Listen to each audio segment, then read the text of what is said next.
Hey, new time, new year. It's all changing. It's awesome. I'm Corey, back again for some Inside 8 knowledge, dropping some eggs of knowledge. I got weird lights. Change that. Well, guess we're going to have to deal with it. All right. Well, today we're talking about getting organized. You know, I read Julie's blog on the inside8 page, and these kid lights are going to kill me, huh? Let's see. Can I fix it? Oh my goodness. Here we go. We're good. Okay. And she talked about organization, right? And how awesome was her blog post. I loved it. And it really hit home for me because what I've been doing all day is trying to get organized. This is my new little calendar, right? Like we all have these great calendars, and I've got like 6 of them this year to try to stay organized and keep everything planned. And so I want to talk about the day, about being productive and making progress in the new year, because that seems to be something that we're focused on, helping people do that. And you know, the big piece about inside8, I've talked about it a million times, that connection piece, and what a better way to connect, other than connecting on our mutual struggle to stay organized and stay focused, because I know it's something that I really struggle with. I finally thought I had gotten to a place where things were good and things were I had the handle on things, and then I was like, this is not easy enough. I need to just crank things up like 10 times harder. So that's what I've been dealing with in the past few weeks. And I've been trying to figure out ways to feel successful and not get bogged down in all of the things that I've kind of taken on in the past, this new year.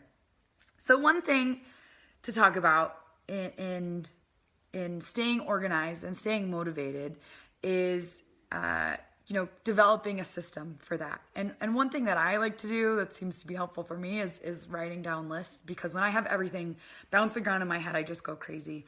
And having it out on paper seems to help. So I write a lot of lists. I should show you. I have sticky notes on the app on my computer, sticky notes, and write, I don't know, it's a whole page. My whole computer is like a whole sticky note of things to do in different categories.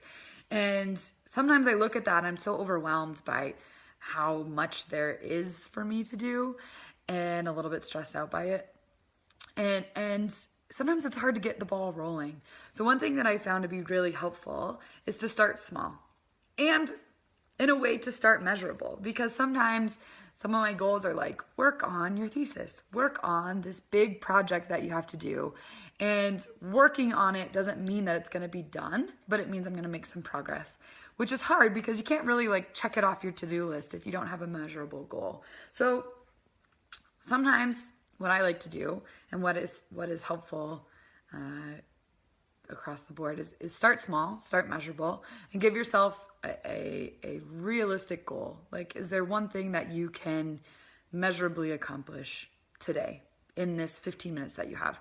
And that's a big piece of it, like using small chunks of time. You don't usually have, I don't usually have 3 hours to sit down and work on something, but I've got 15 minutes throughout the day. And instead of, checking Facebook or posting something on Instagram, or realistically, it's playing Cooking Dash for me. And sometimes it's good. Sometimes it's a little bit of self-care to kind of take your minds off things. But using those 15-minute chunks of time really as well as you can, with small, measurable chunks of something working towards your goals. Go in with a plan. Go in with something, I'm going to accomplish this today. And in this 15 minutes, I'm going to get as much of it done as possible, and really utilizing that time to stay focused and stay intent on the task you're trying to accomplish. Something that I tend to do that really kills me is 15 things at once, right? You've got your hand in a lot of different pots and you're wearing a lot of different hats.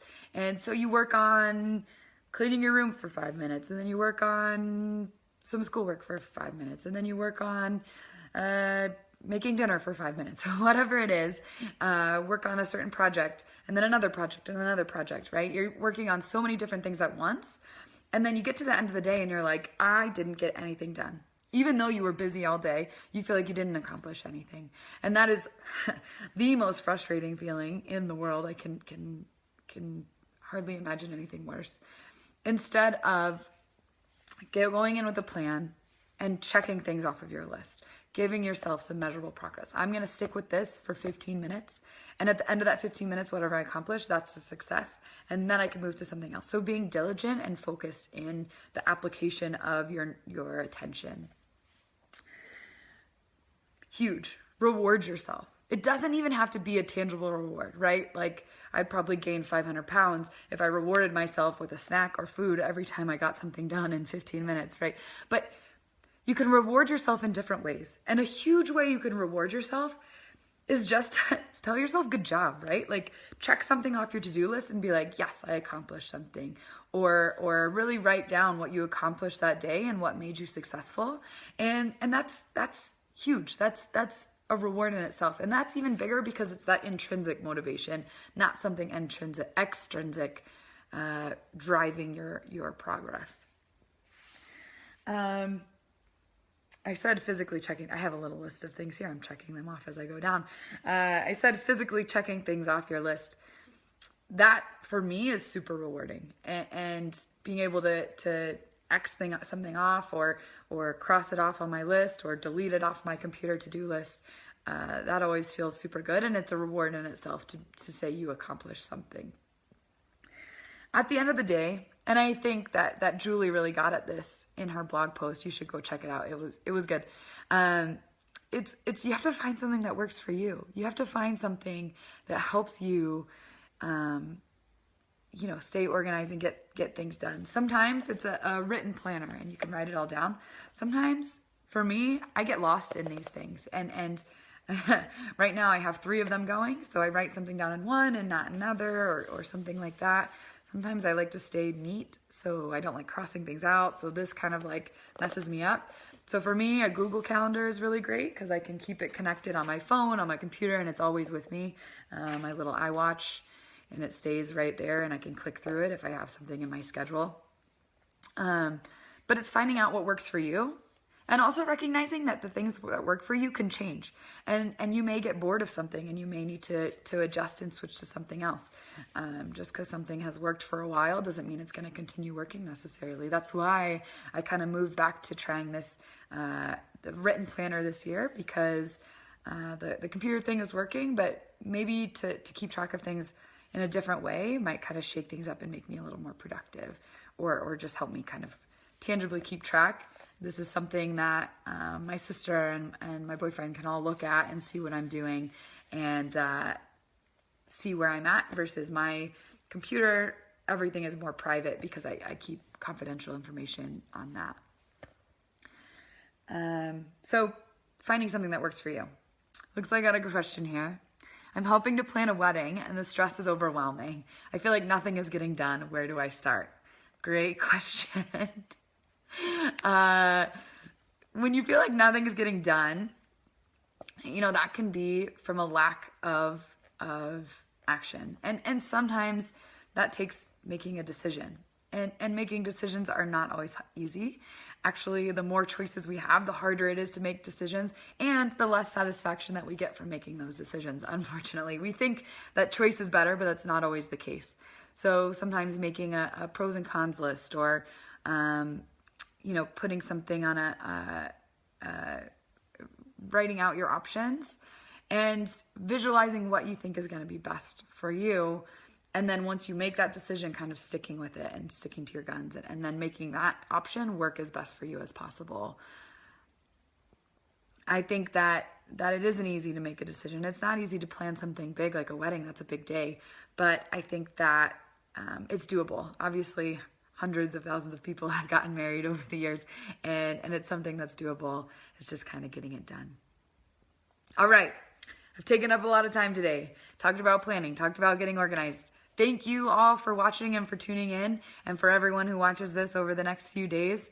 I love your questions. I love your participation, and I love connecting with you. So check out inside8, check out the blogs. Let me know if you have any questions, and we will keep doing this. I think we're going to stick to some different times in the next couple weeks. Monday is probably gonna post something, but like I said, we're gonna have some new people coming in, maybe some lunchtime blogs, some lunchtime Facebook Lives for a little break in the day.